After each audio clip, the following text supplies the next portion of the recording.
Welcome to Living Lit, where conversations spark inspiration to live in truth.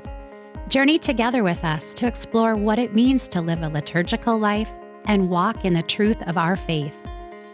Let's instill a culture in our hearts, homes, families, and world, living a life cooperating with and walking alongside our Lord. I'm Robyn Brueggemann. Let's be a light, share the light, shine the light, and live lit. Friends, welcome back to another episode of Living Lit. I have been looking forward to this episode for a very long time. So with me in studio today, I have Tony Menke, and he is the president and CEO of the Catholic Community Foundation of Eastern South Dakota. And many of you, probably most, if not all of you who are listening or watching this, you are benefiting in one way or another from the foundation, and you might not even know it. But through the years, I have just become very interested in understanding what the foundation actually does for our diocese here in Sioux Falls, South Dakota.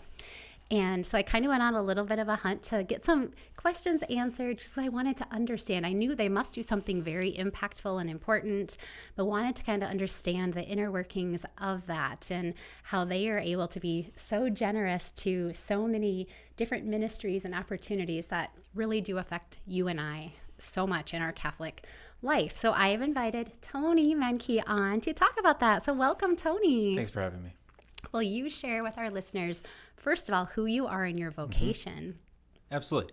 So like I said, my name's Tony. I'm originally from St. Paul, Minnesota. And I fell in love with my wife, who's originally from Sioux Falls, South Dakota. And her name's Carrie. She's wonderful. And we ended up settling here in Sioux Falls probably roughly about 9 years ago. I used to work, before the foundation, I worked with Focus and helped support ministries on campuses and actually in parishes and different partnerships with them through my almost 9 years there. And then I've been with the foundation now 3.5 years, a year and a half as the president. In all of that time, we've had 5 children. The oldest is about to turn 12 here in November, and the youngest just turned 2 here in September. And so we're a little busy at home. And meanwhile, it's been a huge blessing to not only work for the church, but now through the foundation, our diocese and our local communities. And so we've been very blessed. Oh, you are blessed. You have such a beautiful family, such cute kids. Thank you. And I love the way the Lord has really been actively working through you. You know, you were in Focus for, you say, 9 years? Yeah, almost 9 years. Wow, that is awesome. And now the Lord has invited you into working at the foundation and still continuing to be, ministering to people and helping the church, right? Absolutely. Ultimately helping the church. And I just love that. And so I am just super excited for you to share about the foundation. I told you that I kind of behind the scenes am secretly just so intrigued by what the foundation does. And I think there are a lot of people that are wondering the same thing. So I just really want to bring an awareness to it for the people within our diocese especially. But also just to get people thinking about, I know once people hear more about what the foundation does and is and who they impact and how so many people benefit from all the good work you guys do, that even people outside our diocese listening, I think it's going to get them thinking about more about how they use the gifts the Lord has given them. So will you tell us how you start wherever you want, but maybe should we start with what the mission of the foundation is? What do you think about that? Starting with the mission? Okay. Absolutely. Yeah, we can start there. Well, again, thank you for the opportunity. It is something, even I, coming into the foundation, I learned a lot during my interview process and the opportunities there. And obviously I knew that it had to do with the church and the diocese and impacted, but the breadth of the work was surprising, and I've learned more and more. At the core of it, I shouldn't say obviously, it's not as obvious to some people that don't live in that like I do, but at the core of what we do is we try to support the diocese vision and this diocesan vision of lifelong Catholic missionary discipleship through God's love. We look to support specifically through the lens of charitable giving. And we provide opportunities and tools and create awareness for the opportunities to give to anyone that's striving after being generous and being responding to that call of discipleship, which does include charitable giving. As far as detachment from this world and being prudent in the way that we receive God's treasure, and we can't take it with us. All these gospel readings, a ton of which just came recently, and really helping people to say, all right, what does that mean for me? What does that look like? How do I do this? In what ways could this be done? And so we do a number of ways in which we can increase awareness for what does our church need? What is the local projects? What's the diocesan projects? Priest retirement. What does that mean? How does that look like? What does that get structured? How can I help? To regular stewardship within parishes, to capital projects, to serving the poor. Where's the needs? I know there's poor. How do I help them? And then also looking at, all right, what's the difference between giving now and giving in a way that impacts generations to come? Such things as what's an endowment, and how does an endowment not only impact today, but allow the opportunity, say for a parish, for those doors to be open for my grandkids and my great-grandkids and the ones that I'll never meet, but knowing that I'm having an impact on allowing them to receive the truth of the church. And then it's planned gifts and looking at our estates and saying, how are we thinking about that legacy we're leaving behind? And sometimes like those and other things is there's obstacles in the way. And usually is, I don't know where to start. I don't know where to go. I don't know what to do. I don't know how to do a will. I don't know what it means to charitable.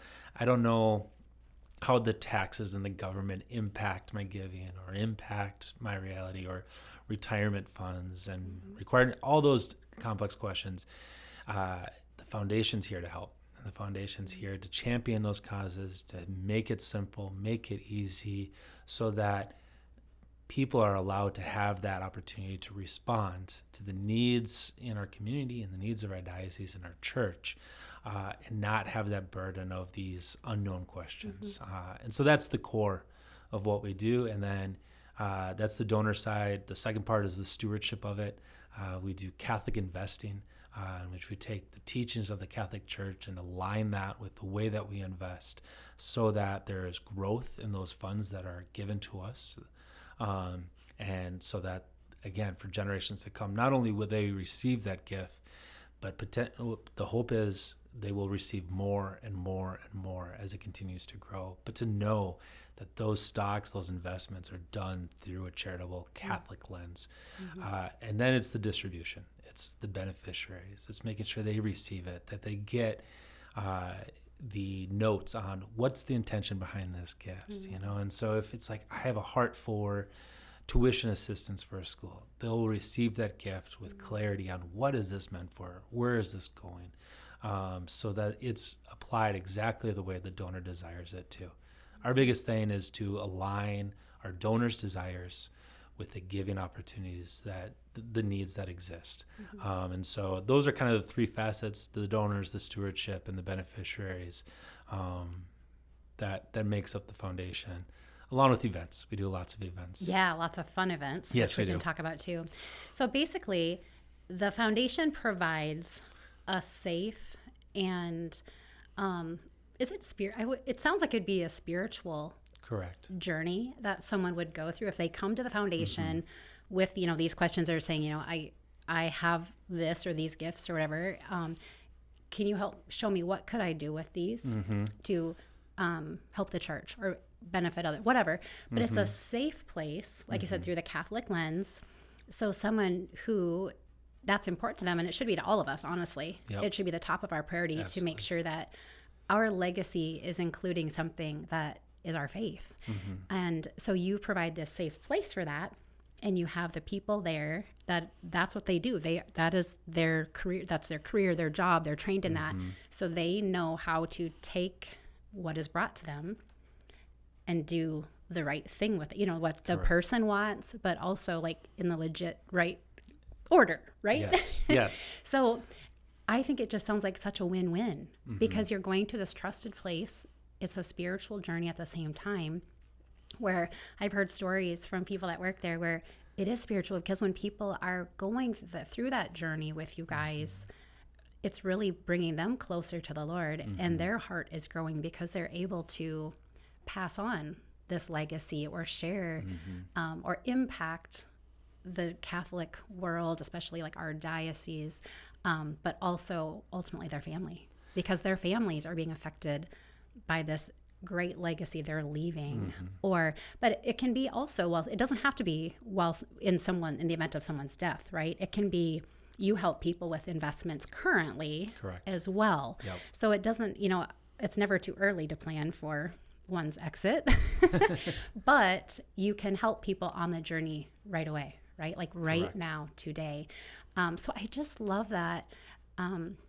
And I didn't know that until I dug a little bit to see what the foundation was. I had no idea. And it's like, oh my goodness, this is great that my Catholic faith is so important to me that I can go somewhere that will help me walk through this process, or just how I can maybe share the gifts I have to benefit. Because with the Living LIT Apostolate, of course, our main mission is to help people and families live the faith in their life, in their families, in the world, and leave a spiritual impact in that way, which is so important. It's the most important thing we can do, is live that way, but then have that be passed on to our children, the spiritual impact and the spiritual legacy in the way of our faith.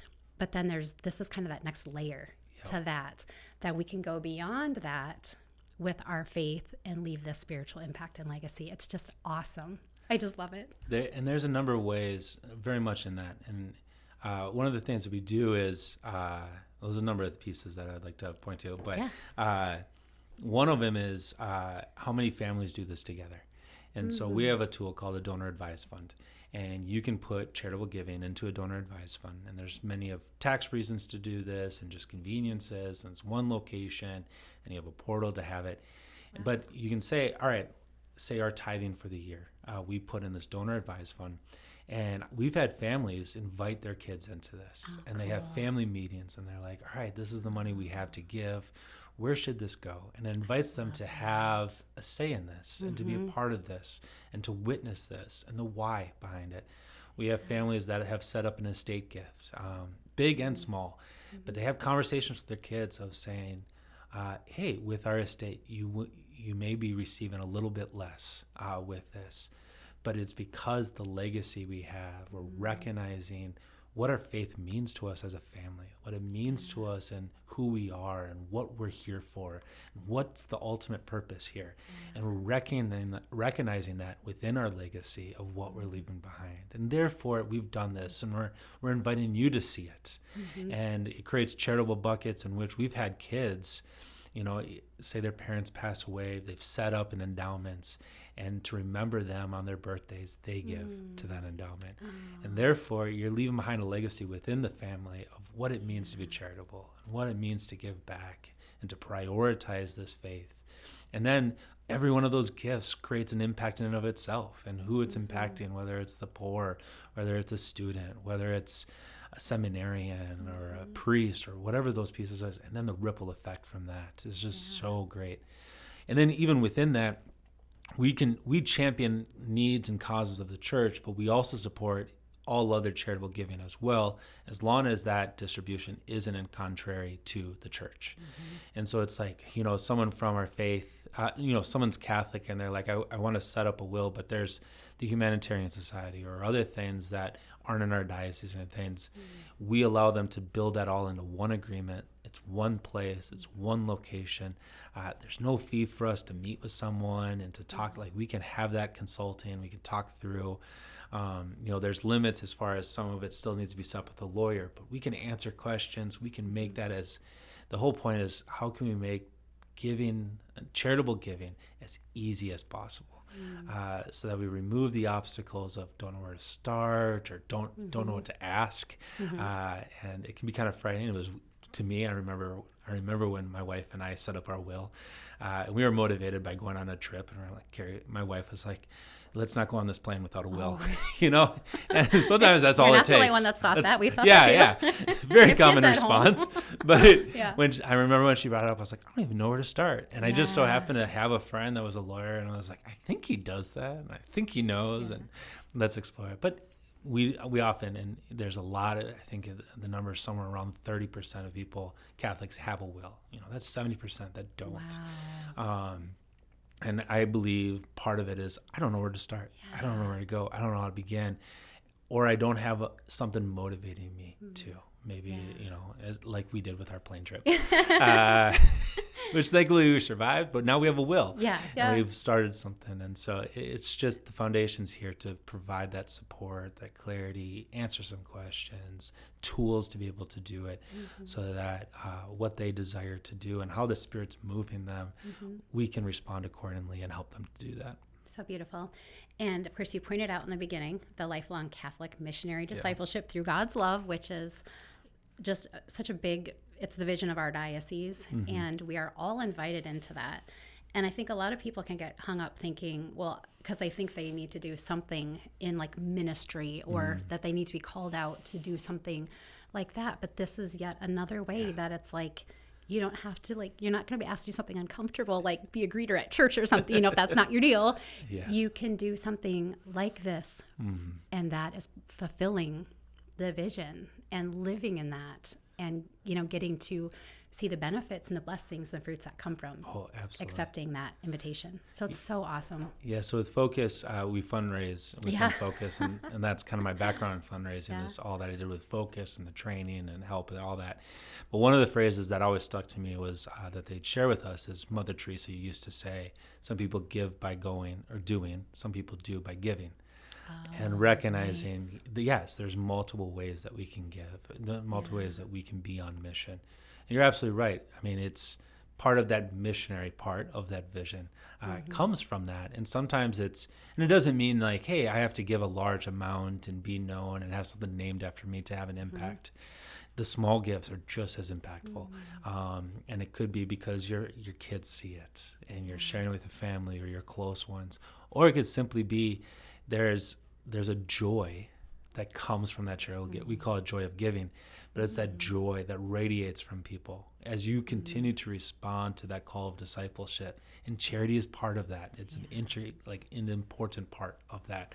And that joy is noticeable. Yeah. And that someone could say, there's something different there. And that will bring so many people in. It'll intrigue them. It'll make them ask questions, in which then you can respond accordingly. And the way the Spirit's and charity is very much a part of that. And so, absolutely, it's a beautiful way in how it integrates within the call to be a missionary, especially when it's like, hey, I'm not an extroverted, outgoing person to go to college campuses and go preach the good word. There's so many other beautiful ways to do it that are just as impactful. Yeah. So I think this is going to flow beautifully into kind of the next stage of, so the foundation is able to, well, I don't know if you feel like you should clarify how the foundation gets the money to use, but as far as someone being a missionary or feeling like, oh, I'm not a missionary, but I could, like, I don't feel like I could go to a college campus, whatever. But I do have this legacy with my resources that I'm willing to share. Indirectly, because of what the foundation does, they are being a missionary indirectly because of how the foundation then uses the money to help and promote and provide for different ministries. Yes. So that is so cool, because it's like you actually can be a missionary with your money, but you're not maybe going to be the one. Your resources are going to allow for that are going to continue to have the missionaries in place to be the missionary. If that makes sense? Yeah. So that highlights a key point. So some of our donors have a desire just to give to the community or give to the local or diocesan church, but they're like, I'm not sure what that is. I don't know what the needs are going to be, in the future. But the idea of generational giving sounds fantastic. Yeah. So how can I be a part of that? And so we have a grant program. It's considered a competitive grant program in which people can give to an endowment that distributes, just like our other endowments, at a 4% rate. That endowment currently is at a rate that gives about $120,000 to our diocese each and every year. But there's applications online. There's a deadline in February and a deadline in August. People can apply and be a part of this. And one of the criteria, and this is decided not by the foundation. We have a board, and our board has a committee that makes these designations. The foundation is protected as far as, we donor, stewardship, distributing, and then the committee makes those decisions but one of the key criteria the committee goes by is our vision as a diocese. And they look at the applications that they come in and they're like, how does this continue to further the vision of the diocese? And it's not just the vision of the diocese, it's the vision of the church. We have the Great Commission in Matthew, I think it's 28, and just go therefore and make disciples of all nations. Our vision's based off of Jesus's direct words, his last words here on earth. And so it's that call to be a missionary given to us by Christ, fulfilled by our mission in the diocese, and allows through this grant program in which we receive grant applications, they get vetted, they go through the committee, there's presentations, it's quite the process, but it's beautiful to know, hey, I'm a part of something that's giving amazing things. And we've had beautiful requests from, I know, Catechesis of the Good Shepherd, and there's sports there. It's helping a parish that was doing a lot of cool things, important things for like sex trafficking and making awareness and going that. It's smart boards or whatever the next version of smart boards are within, I can't keep up, but helping out schools and STEM labs, or all these different opportunities, parish, Catholic school, individual apostolates. Like, look, it's a beautiful reminder of what is going and how alive our diocese is. And then so many donors have contributed to that, and it continues to grow, and we want it to grow as much as possible because we want to have a bigger impact. But it allows people to say, hey, I'm not sure, I want to just serve the church in the greatest need. It's a cool opportunity to do that. Yeah. And I have been very blessed to be the recipient of one of the grants, which I am so very thankful for. And that's one of the reasons I wanted to invite you on. Most of all, I want people to just have an awareness, just of the amazing work the Catholic Community Foundation does. But I went through the application process. It was recommended that I do that. And so I was joking earlier that when I was going through the process, he said, it's a process. You apply and you are vetted and all these things. And then you can be potentially invited to go before the board. Yeah. And so my kids are like, what are you doing? What is that for? And I said, actually, it's kind of like Catholic Shark Tank, but in a good way, because they're not sharks. And the kids were like, oh, because I'm like, basically you're applying with your ministry or your organization and what you might have as a need. And then it goes before the board and they vote on it. They meet on it. They select however much, you have a certain amount of money to grant to people. Yes. And you try to be generous as you can with the great applicants you get. So I'm incredibly thankful. So what I applied for is a grant to provide for equipment for me to have a podcast studio on the farm. So I've been blessed enough to be able to record here in the diocese for the last couple of years, and now we're in the process of making a podcast studio on the farm, and that is all thanks to the Catholic Community Foundation. So I'm just so grateful for that. And it was a beautiful, kind of terrifying process, but it was beautiful. I mean, only because it's like, I don't know that I've had to do something quite as, I don't know if professional is the right word in my, like, it's been a long time, but it was a great very formal. There we go. But it was a beautiful process. And, throughout the process, I feel like I grew in my faith as well, because it's a very prayerful process, working through the application. But I am just so grateful. Beyond grateful. So thank you so very much for it. Means a lot to have the foundation supporting and investing in Living Lit and the Apostolate. But so anybody who's listening right now and is a listener of the Living Lit Apostolate podcast is benefiting from the foundation. Thank you. From the generous donors that invest with the foundation. And then so it's rippling down. So it's rippling beyond like our ministries and our apostolates down to the people and down into the families, and hopefully will impact generations. So I'm very, very thankful. Thank you so much for that. One of the things that struck me is, well, first, you're welcome, to the degree that I can say you're welcome. But one of the ripples that's an interesting one, or one of my favorites, is actually the impact it has on the board members. So we have a fairly large committee that helps us to help make that determination and to really prayerfully consider. We do have a lot of requests, and we invite a lot of requests because we want people thinking through, like, hey, if you had some money, what could you imagine to reach more people? But the benefit or the ripple effect of our board members is, we do this twice a year, and each time they leave away just amazed and about what's going on in our diocese and the beautiful ways they feel a part of reaching more people through these ministries like yours.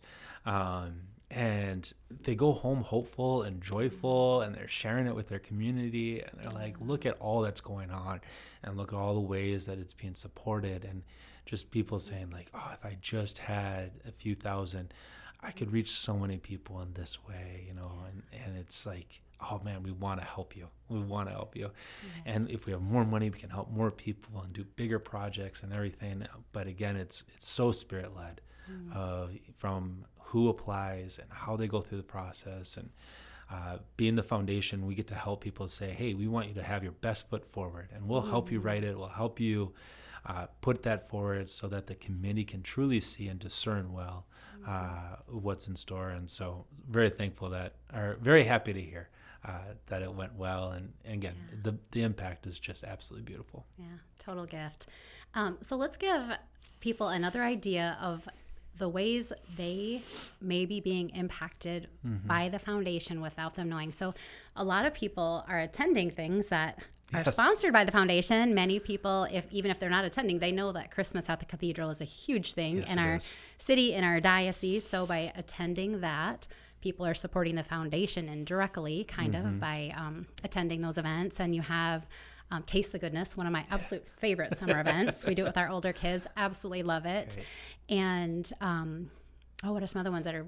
What are the other? I'm kind of blanking all of a sudden on more. So we have an events team under the foundation.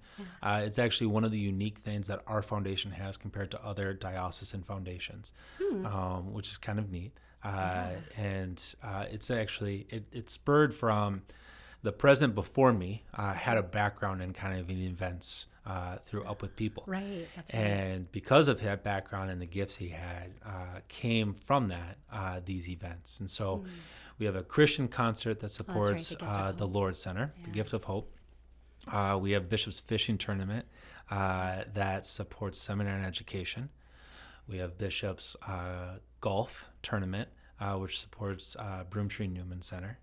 Broomtree Retreat Center. We have the Bishop's Hunt that supports the Newman Centers. I'm going to forget Taste one of these. The Goodness Taste the Goodness. The Bishop Dudley House. Bishop Dudley Hospitality House. We also have a Notre Dame raffle and auction. So it's a trip to go see Notre Dame play this year to USC. That also supports Bishop Dudley Hospitality House. And Christmas at the Cathedral is 6 performances in December. And that is split between an endowment for Bishop Dudley Hospitality House and an endowment for the upkeep of our beautiful cathedral and Mother Church.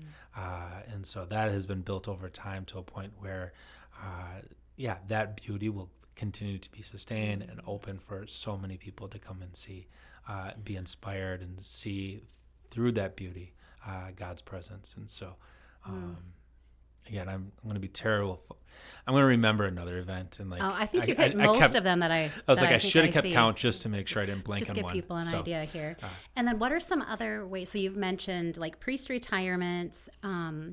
I know I happened to look on the website last night. I was just going kind of through your giving reports and stuff, and it just blew my mind. Like I happened to even notice that, so I'm a member of St. Therese, and Father Jerry Ronick is there, and he was in Mexico this summer. Yes. Had no idea that was some. All of a sudden I was looking on your website, and I'm like, oh, there's Father Jerry. Oh, the foundation had something to do with him going to Mexico. I had no idea. Yeah, that was another grant. Oh my goodness. So many things, but can you think of a few other things that many people are benefiting from that they probably do not even know? That's a great question. Well, I mean, again, a number of our parishes have their own endowments, and the way the endowment works is with the distribution each and every year, it helps parishes' budget, which are razor thin oftentimes, and there's so much more they'd like to do if they had the means to do so. It allows them to have something come in each and every year so that they're able to do those great things and to continue to build and to continue to grow. And there's so many parishioners that have given towards endowments in that way that we don't even realize that without this, I don't know if, it would be a lot harder budget season. And so you have a number of things like that. There's you mentioned priest retirement, and I mentioned seminary education. So one of the visions of Bishop Carlson, when he hired the first full-time employee for the foundation, Mark Enzemius, in 94, one of his things was he wanted to drought-proof our diocese. Wow. Explain that. And so what he wanted to do is, what would it look like if we had endowments that sustained all of diocesan functions, seminary education, priest retirement, discipleship and evangelization office, and HR, and all these things that our diocese needs to function and to grow and to support our parishes. What if all of that was coming from endowments, so that if we hit another pandemic, God forbid, that, hey, we're still moving forward and reaching people, and our churches are open, our diocese is open, and God is still able to be present very tangibly, so that when people hit that moment where they're asking those questions, they're looking for help, or they just need our Lord in a deeper way, there's somewhere to go. There's someone there to respond. And so, there's ways that we support focused missionaries at Newman Centers and Newman Centers as a whole. But so the vision was, hey, what if we set up endowments and we helped each of these departments and everything? I think the last time I checked, from what we have and what's been pledged in future state plans, we're over 60% to that goal of fully drought-proofing the diocese. Wow. And that impacts everyone in the diocese. But the beautiful thing is all of those gifts, again, are donor designated. It's the donor saying, I have a passion, I've been impacted, I have a desire for Catholic schools, I have a desire for priests, I have a desire for, IT, whatever that might be. And they're like, what can I do with that? And that's where we're like, hey, we have a idea, we have a plan, we have options. And then we again, make it as easy as possible.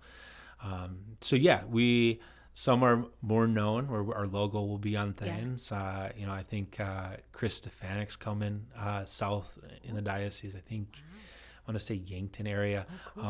And we're a part of sponsoring for that. Nice. And so there's some public things, and then there's some just quiet ways. Yeah. And again, it's one of my favorite things as a missionary was the two patron saints of missionaries, St. Francis Xavier, which is very public and known, and St. Teresa Lisieux, who operate in the quiet. And that's the beauty of being a missionary. There's a place for everyone, no matter their personality or gifts or anything. And just like that, our gifts are very similar. There's things we do in the quiet, and it allows donors to be in the quiet and to reserve their treasure in heaven. And there's things that are a little bit more public and out because that's what's needed. And that public display inspires others to then say yes. And we need that too. And so, it's kind of a beauty of our mission. And that spectrum is seen in a lot of different ways that you can be a part of that. Yeah. Oh my goodness. So beautiful. And it's awesome to see how the vision that Bishop Carlson had for this when he was called to start it. And that was, how many years ago did you say?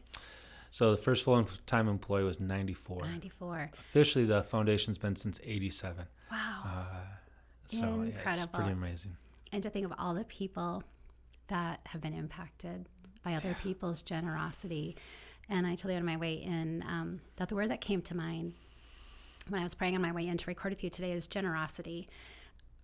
If I could choose one word to describe the foundation, it would be generous. And I picture it just the generosity that just keeps spilling down. Like it's like feeding the fish and the loaves kind of. Yes. I don't know if that's a good comparison, but someone comes and they're generous with their gifts to you guys. And then you guys are able at the foundation, you distribute these gifts in a way that they will multiply to who you are giving them to. And then that next person is able to multiply those gifts to who they are going to be generous with. And so like, it's just this overflowing, it's like this waterfall of generosity that I see taking place with the foundation. And I'm so grateful to live and be in a diocese that has a foundation.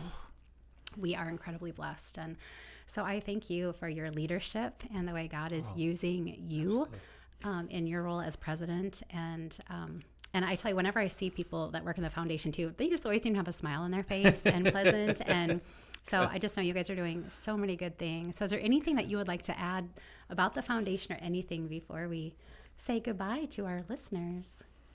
I'm going to regret saying no later on. You'll think of something, right? I know. But yeah, no, it's an absolute blessing. And like you said, the staff that we have here, we are very conscientious about being mission-driven, mission-focused, mission-centric. And so it's great that they're smiling. Yeah. But it really does come from that, is, our goal is to do everything we can to aid the church in sharing God's love. And we have a specific focus as far as generosity and charitable giving. But it is not a separate thing from overall what the church is here to accomplish. And any way we can be a part of that and see that, and it's beautiful, the tangible ways we've seen the fruit of that already, and know and have the hope of the fruit in the future, that it's an absolute honor and a blessing that I have an opportunity to be a part of it. So thanks for inviting me. It's been delightful to visit with you, Tony. I'm so grateful. So I want to let people know that if they want to find out more about the foundation, their website is ccfesd.org. Right? Correct. And so that stands for Catholic Community Foundation of Eastern South Dakota.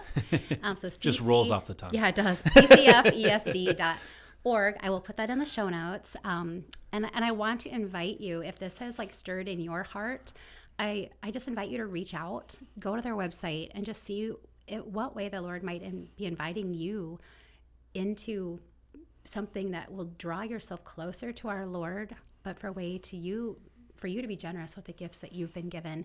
And also you might be thinking, you know what, my parent needs to hear this, or my grandma needs to hear this, or my uncle or my friend. Will you please share this with them? Because the foundation does amazing work that we are all blessed to be part of. So I encourage you to reach out to there, and I will put that in the show notes. And then also you will notice that the Living Lit podcast is looking a little bit different because I've been recording at home in the home studio, thanks to the foundation for their grant.